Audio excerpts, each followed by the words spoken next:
going to go over the CJ5. About 600,000 of them were produced from 1954 to 1983. Is the longest running model of Jeep that was produced that I'm aware of. This is 1960 CJ5, which is basically the first version of it. This is a 1981, which is the last final version of it. It made it till 83, but there's not a whole lot different on that. They look very similar, but underneath the CJ5 skin, they are completely different. This one is like driving an old wagon. It is slow, but fun and kind of rough. This one is like driving a hopped up muscle car. It's a bullet. It's quite fun to drive. But we'll start by going over the 60 CJ5 here. So this Jeep came with a F-head Hurricane motor. F-head was because the valves are on top of the motor. It put out 90 horsepower. It was 120 some odd foot-pounds of torque. Just enough to get this thing going, which was a pretty good improvement over the earlier model, which was the Go Devil L-head, L134. So they originally came out with this motor in the CJ3B, and then came out with this model to fit the engine better. But this CJ5 here actually has a lot more in common with the CJ3B than it does that.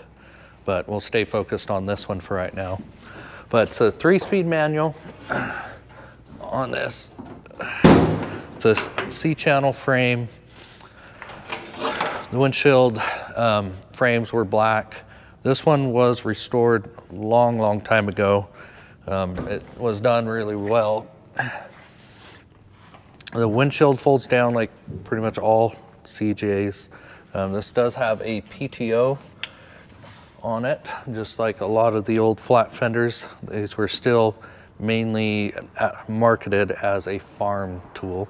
So you go back here, you can see the PTO drive. You could power, a wood chipper or wood splitter, or a whole ton of stuff with that. Has a tailgate on here, like this one does not. Spare tires mounted on the side. So some other features on here, this is your e-brake here. It's over on the left. You just pull like that, and that sets your e-brake. The e-brake is actually on the drive line, not in the axle like modern cars. Twist and push to turn it off. That's your actual fan for the heater right there. The windshield folds down like this. Just pull up those. Just roll this down like that. It's got these brackets on the hood there, or sorry, on the windshield frame to set on the hood. It would generally wear the paint right off the hood. So this type wasn't used a whole lot because it damaged the hood. The windshield wiper was vacuum operated. You had one, you pull this and it would cause vacuum to go through here and make the wiper go back and forth. Passenger side, if you wanted a wiper, you had to crank that by hand on there. The fuel tanks under the seat, it was a 10-gallon tank. That's why you'll see a lot of guys with fuel cans all over these, because if you wanted to go really far, you need to carry jerry cans. Underneath the passenger seat is a toolbox. You just fold that seat up like that. You got your tools or whatever it is you want in these. On the very first version of these, they didn't have any venting or seals, so water would get in here and it would just rust them out really bad. So on a lot of these later ones, they have vents in them and drains. So if water gets in, it drains out. But that's pretty much on this one. Let's take a drive and show you what it's like to ride in it.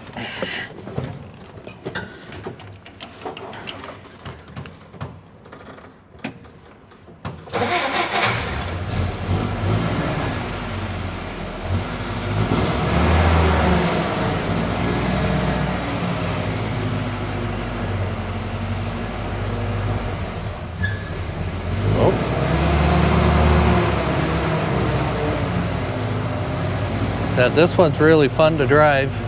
It's a lot more like a flat fender, but basically with round fenders. But this is the first round fender civilian Jeep ever made. The brother to it is the M38A1, which has round fenders. And basically this is just a M38A1 civilianized. So they don't have quite as strong of a frame. They're 12 volt instead of 24 volt.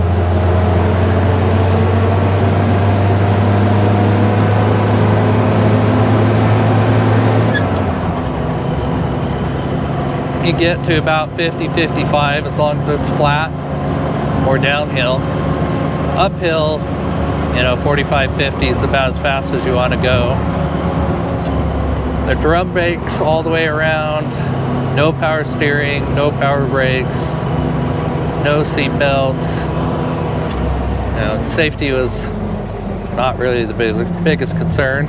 Biggest concern was getting where you needed to be, and you were responsible for your own safety.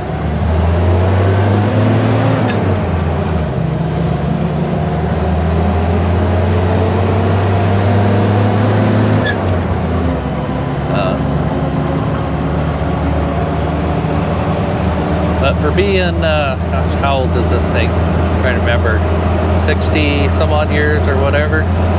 Drives pretty dang good. Taking this one four-wheeling quite a bit. It's just really, really fun to go out and play in. See, the cushions are really, really thick on these. So one thing you'll notice if you look through the progression of CJ's, the seat cushions got thicker and thicker over the years, because instead of making the suspension softer, they just made the seats softer to improve ride quality.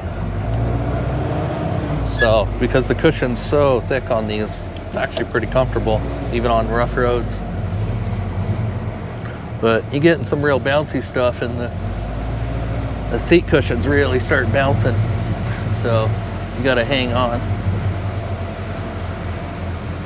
A lot of these that I pick up, people have actually put seat belts in them and stuff like that, and I always take them out because I just like them how they were, and just try and be as careful as I can.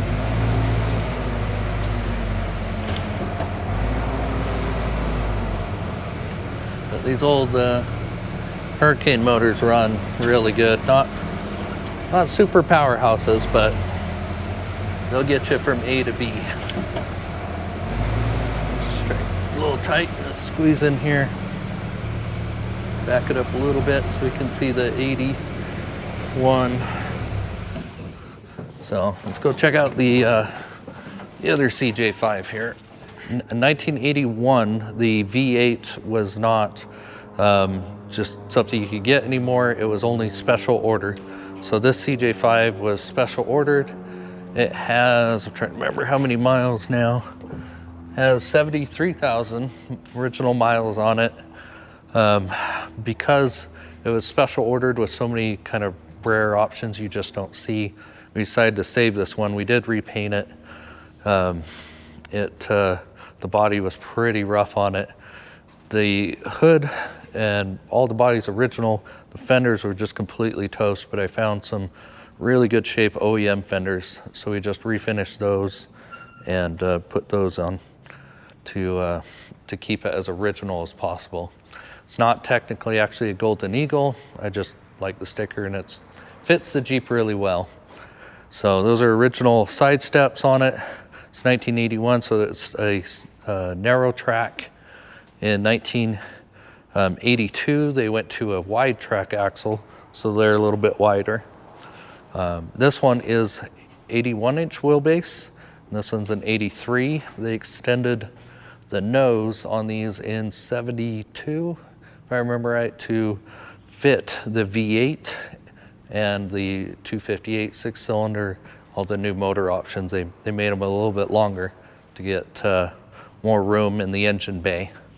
So this one has a lot more creature comforts. The guy that ordered this, it's pretty unique. Bench front seat. It is the only one I've ever seen in person. I know there's some others out there, but it is pretty dang rare. When we first got it, I actually thought that some ding dong put it in, and I thought it was ugly, but then when I checked the VIN tag and saw that it was actually ordered that way, we decided to keep it, of course, because it's pretty dang cool. So you can technically seat 5. Pretty tight, but you can seat 5 in here. So anyway, a couple of cool things that you don't typically see in a CJ5 is a tilt column. So that was ordered that way. It has a 4-speed manual. Most of the V8s were automatic or a 3-speed manual, but this one is a 4-speed factory. No dash pad, which is unusual. The guy ordered it with all these cool options, but didn't want the dash pad, so we didn't put one in it because it's not how it came. He had a radio delete, and it still didn't have a radio when I picked it up, but I put a radio in it just because I like to listen to some music as we go. And then has power steering, power brakes, which you don't see in a whole lot of CJ5s. They're usually pretty bare bones. So this one's pretty cool in that it has pretty much all the power options and luxury items to make it drive good, that you just don't typically see in the CJ5s. So you'll notice back here different on this one is the spare tires mounted on the back, and it has no tailgate. In the later years, the tailgate was eliminated because there's just no real room there. There are some with tailgates, and I've seen it argued that some you could option it. I don't really know for sure if it was an option or they cut it. I just noticed most of the newer CJ5s just don't have a tailgate, and that's a way better place to put your spare tire anyway. It has a 15-gallon tank underneath there. You could get a 20-gallon tank in 82, but these came standard with a 15-gallon tank. But as for drivetrain wise and whatnot, we haven't changed anything. The only thing we did on this was just redo the body and repaint it. We did bed line the interior because this one has no top, and we do take this one four-wheeling out in the dunes and stuff. It's a rocket. So I just wanted the inside tough so we could have fun with it and not have to worry about it without any carpet or anything. Some of the other major differences is these frames were pretty much fully boxed. They have many cross members, so it was way stronger frame, disc brakes, open knuckle front axle. It has the AMC 20 rear axle in it, which is actually the same ring and pinion that they use in an H1 Humvee. So they're actually built pretty stout. Their main downfall is the 2-piece axles in the rear. To save on production cost, the hubs actually just kind of bolt onto a spline with a key. So if you're really hard on them, you can spin the rear axle shafts. But overall, they're actually built pretty well and will take quite the beating. So let's take this one for a spin, show you what this little rocket's like.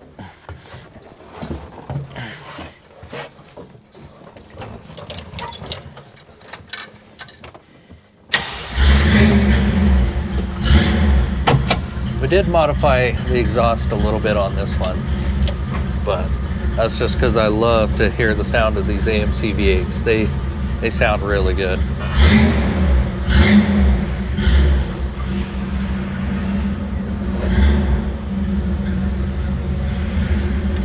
Some of you may notice, if you're CJ buffs, that the shifter is actually different than the standard 4-speed, and that the shift pattern's different. And it's because it was switched out for a different 4-speed, but this did come factory with a 4-speed manual. It just doesn't have the original 4-speed manual in it because they wanted that granny gear that you get in it. So we've just left it like that because it works really well. Try and be gentle so we don't lose our camera guy out the side.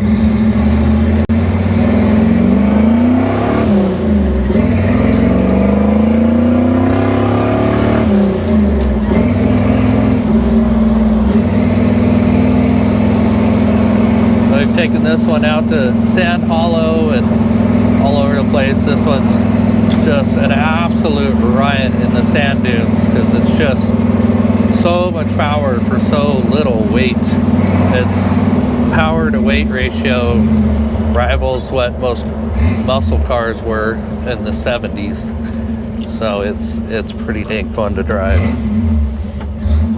But you do have to be careful because it can get away from you if you get a little too rowdy.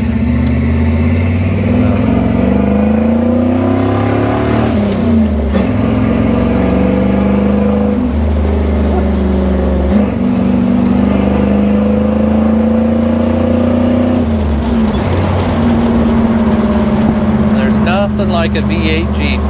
They are just so much fun. Of course, you gotta do the downshift.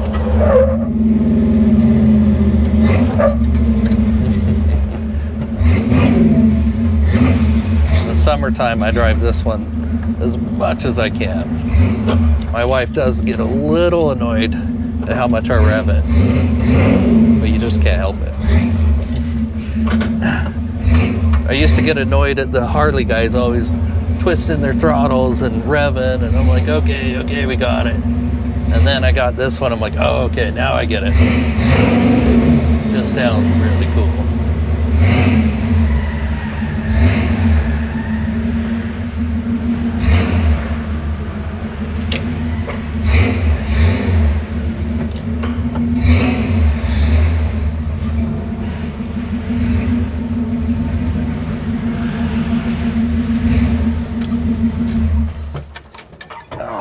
That was just too much fun.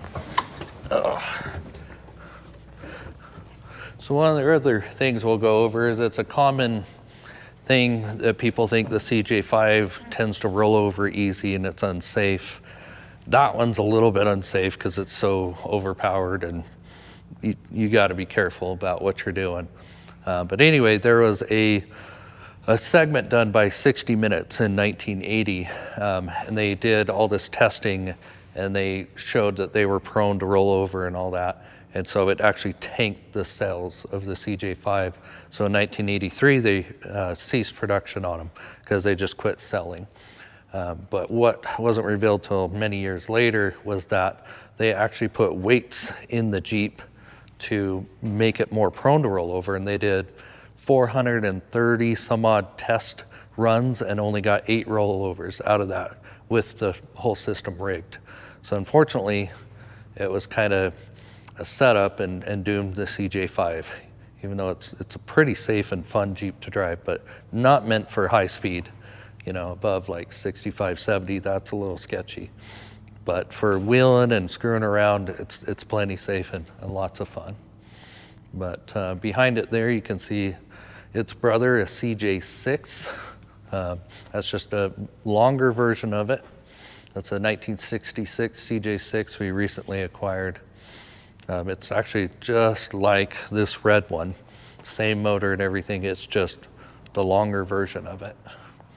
But anyway, that's kind of a rundown of the history of these two Jeeps. They both super fun, but completely different, but very similar, if that makes sense. Thanks for watching. Please like and subscribe our videos so we can keep making them, and let us know what you think in the comments.